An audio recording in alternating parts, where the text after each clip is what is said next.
Pak Asto, Pak Baskara, dan Pak Roni atas penjelasannya. Mungkin sedikit lagi untuk lebih mendalami izin Pak Asto terkait dengan tadi jawaban soal Pak Jokowi tadi. Karena memang ini menjadi satu pertanyaan besar baik untuk rakyat, tentu juga untuk kader dan simpatisan PDIP sendiri sebenarnya. Ketika kemarin Pak Jokowi juga sempat bilang ketika diwawancara bahwa masih menyimpan KTA-nya itu di rumah.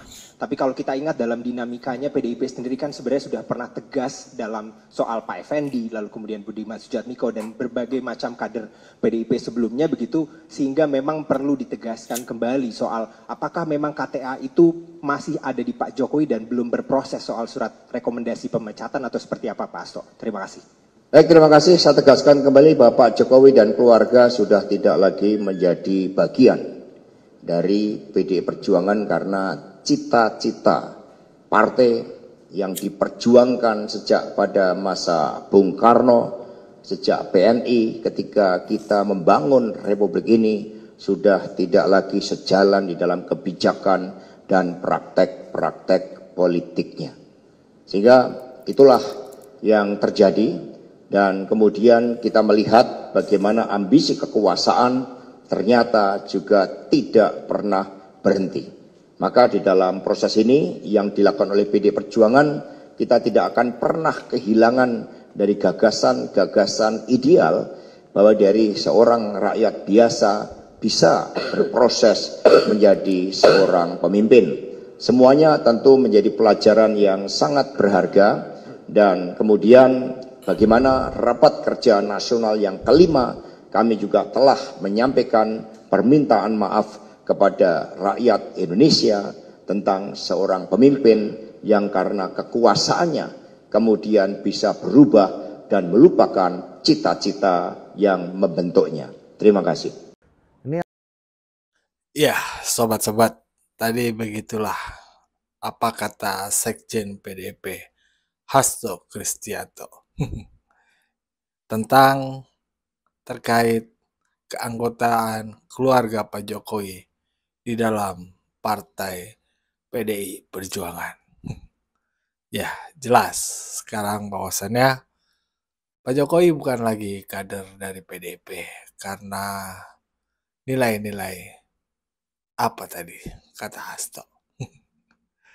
Ya, tapi setidaknya kita terima kasih lah dari ke PDIP ya karena telah memunculkan nama Pak Jokowi yang bisa membuat Indonesia lebih maju kenceng lagi dan cita-citanya menuju Indonesia yang lebih baik itu jadi optimisnya jadi muncul kalau masyarakat melihatnya seperti itu dengan hadirnya Pak Jokowi di balik kekisruhan atau kekecewaan PDIP kepada Pak Jokowi ya karena nggak mendukung Ganjar dan Ganjar Pranowo ya pada saat di Pilpres. Hal yang paling penting itu sebenarnya itu aja sih. Gagal nggak ngedukung Ganjar kalau menurut gua dan menurut sebagian besar masyarakat juga begitu. Bukan masalah MK, bukan. Tapi lebih karena kekalahan PDP di Pilpres. Ya, ya tadi bisa menjelaskan ya sudah ya bahwasannya Hasto sudah mengatakan Pak Jokowi dan keluarga sudah tak lagi menjadi anggota atau kader dari PDI Perjuangan walau KTA-nya masih ada di Pak Jokowi kayaknya nggak diserahin entah ke depan masa depan nggak ada yang tahu entah PDP angkut Pak Jokowi lagi atau Pak Jokowi akan balik lagi ke PDP kita nggak pernah tahu atau hanya sekedar bekerja sama saja di dalam politik ya nah nih kali ini ada juga sebuah tayangan video dari Zulfan Lindan ya siapa sebenarnya yang harus bertanggung jawab atas kekalahan paslon yang diusung PDIP yaitu Andika Perkasa dan satu lagi Hans ya siapa tuh satu lagi ya pokoknya satu lagi itu nggak hafal gue Yang pasti Pak Andika lah yang paling akrab di telinga itu. Ya siapa yang harus bertanggung jawab? Kalau menurut Denny Siregar, yang bertanggung jawab tuh Bambang Pacul ya, Komandan Bambang Pacul yang pernah mengatakan jangan lawan orang baik. Ya, menurut Denny Siregar itu kan Bambang Pacul itu harus mundur karena kekalahannya, karena kalah bertempur di dalam pilkada Jawa Tengah. Itu menurut Bambang Pacul. Tapi menurut Bang Julvan nggak gitu. Siapa yang harus bertanggung jawab? Kalau gue kasih sedikit bocoran obrolannya, bahwasannya yang bertanggung jawab adalah Hasto dan Deddy Sitorus. Tapi bagaimana lengkap penjelasannya dari Bang Julvan dan mari kita simak saja bersama videonya. Let's go. Yang terbaru juga Bang, rame di media sosial juga himbauan untuk Bambang Pacul mundur dari Ketua DPD Jawa Tengah. Menurut Abang Himbauan itu dari siapa? himbauan dari pendukungnya Mas Ganjar, ada Bang Denny Siregar misalnya di Twitter dan bilang ini kritik dan masukan dan lain-lain lah katanya. Ini langkah kesatria, bukan langkah Korea-Korea katanya. Karena ini wajah tadi seperti kata Abang. Bukan langkah Korea-Korea. Wajah representasi kekuatan PDI ini kandang banteng ini Ria. Dan ini kehormatan hilang lah katanya. Iya. Meskipun Ya, tadi sekarang- kata Abang disulut di mana juga. Iya, Sulut, Jawa Timur. Jawa Tengah. Kenapa nggak disuruh mundur? Nah ini sebenarnya faktor ketidaksukaan kepada Jokowi. Satu, kedua ketidaksukaan Pak kepada Jokowi. Bambang Pacul. Berkaitan lagi cerita Puan lagi. Ya ini prediksi Abang yang dulu nih. Iya, ini ingin meruntuhkan kekuatannya Puan di PDIP, di internal PDIP. Nah, yang kita bingung kita pertanyakan, kenapa Denny Siregar meminta juga Bambang Pacul mundur kan? Ya kemungkinan ini terbangun Ya. komunikasi politik yang intens antara Denny Siregar dengan Hasto. Dan itu kan memang sudah terjalin lama kan? Tapi kan bukan hanya Bang Denny, Bang. Maksudnya Bisa- di media bisa sosial jadi, kan Bang. agak deras nih. Apa namanya suara-suara seperti Ya, itu Kak. gitu, Bang. Gini, media sosial ini kan bisa kita engineering. Ya kan? Selama kita punya uang, kita bisa. Makanya Betul. media sosial sebagai kekuatan betul. Tetapi dia juga bisa diarahkan sesuai dengan kepentingan politik siapa. Gitu loh. Tapi secara prinsip sendiri Abang gimana melihat substansinya? Apakah Bambang Pacul memang perlu mundur gitu Ya melihat nggak perlu hasil ngapain. Jawa Tengah? Nggak perlu mundur. Kalau justru kalau saya bilang yang mundur tuh Hasto Oh, nggak perlu. dari Sekjen. Kan yang mengarrange ini kan dia semua itu dia. secara nasional. Hasto. Iya kan? Yang membuat PDI tidak berkoalisi dengan siapa-siapa ini antara tangan kan Hasto. Hasto. Satu, kedua. Betul. Kedua, Nah, itu dia. bagaimana Bambang Pacul mau kerja all out kalau diintervensi terus oleh sekjen partai misalnya? Datang ke sana, ngatur sini kan? Nah, nanti kalau kalah dia yang salah, kalau menang saya yang hebat. Nah ini orang tuh harus Nah, melihat itu secara dia. objektif gitu loh. Dalam Bisa partai itu begitu. kan kita tahu peran sekjen. Ya kan, selain Curang ketua namanya umum kalau peran gitu. sekjen itu besar. Apalagi pilkada-pilkada yang strategik itu sekjen yang paling dominan. Bukan ketua DPD, DPW, nggak ada.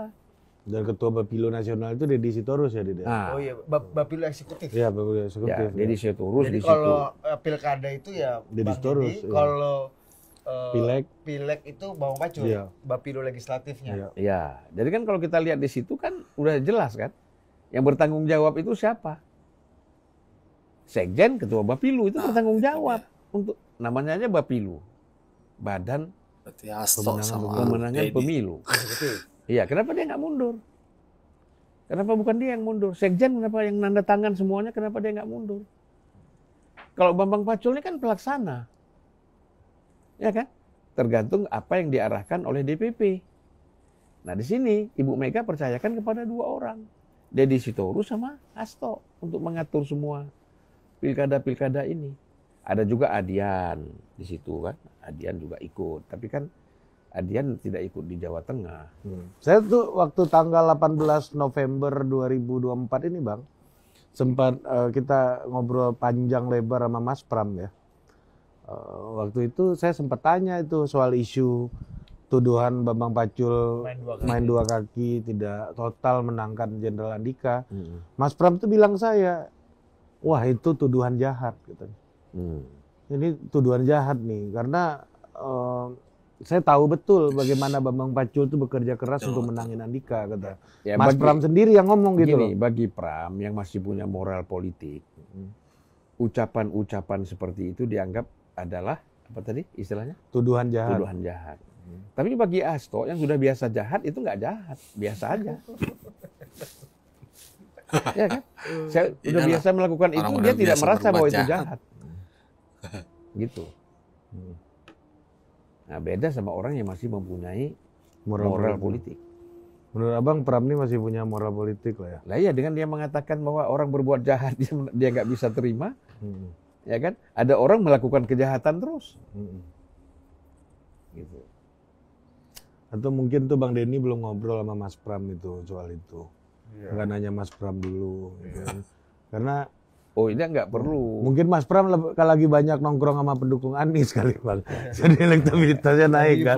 Jadi nggak kurang ngobrol sama Bang Denny jadinya kan. Ya, Denny berseberangan sama pendukung Anies. Jadi nggak ngobrol. Yang ngobrol Mas Pram. Jadi Mas Pram tahu tuh ya kan. Tapi kan Denny juga merasa dia tidak berkepentingan kagak ngobrol sama DKI. Ya kan? Anies. Kenapa? Ini kan persoalannya ini kan Hasto berkaitan dengan Jawa Tengah. Dengan Bambang Pacul. Ya begitulah sobat tadi perbincangan Zulfan Lindan ya. Bersama Ari dan Budi kalau nggak salah ya. Hostnya Total Politik. Itu posisinya mereka ada di Portugal. Lagi asik. Kelihatan acaranya tuh. Apa tuh pemandangannya. Dan Bang Zulfan juga ngejelasin sih kalau dia ada di Portugal, mantap lah. Jadi yang paling kocak adalah Denny Siregar kagak ngobrol sama pendukung Anies, itu lucu lah. Bener. Walaupun satu barisan tapi kagak ngobrol, diem-dieman aja, kayak diangkot, nggak kenal dia. Walaupun satu jurusan, tapi nggak mau dia salam-salaman, kenalan, ngobrol, nggak mau. Kalau cewek cantik baru kali. Ya, begitulah politik ya. Sebenarnya yang harus bertanggung jawab ya itu tadi. Mungkin kalau tuduhan-tuduhan ke Komandan Pacul ya, itu ya harus ada yang meluruskan sih. Terutama dari pihak PDIP. Siapa sebenarnya yang harus bertanggung jawab kekalahan paslon yang diusung PDIP di Jawa Tengah? Siapa yang harus tanggung jawab? Apakah Bambang Pacul, Hasto, atau Deddy Sitorus? Kita kagak tahu tuh. Tapi menurut orang Jawa Tengah nih, yang tersebar warganet orang Jawa Tengah itu mengatakan bahwasannya ya mulut-mulut dari elit-elit PDIP yang membuat suara ke pasangan yang diusung PDIP itu turun drastis dan kalah di situ katanya. Apalagi sering sekali merendahkan Pak Jokowi yang diketahui oleh masyarakat Jawa Tengah itu sangat luar biasa kerjanya sebagai Presiden Republik Indonesia. Ya. Nah, bagaimana nih menurut pandangan sobat-sobat sekalian? Berikan pandangan kalian di kolom komentar. Wassalamualaikum warahmatullahi wabarakatuh.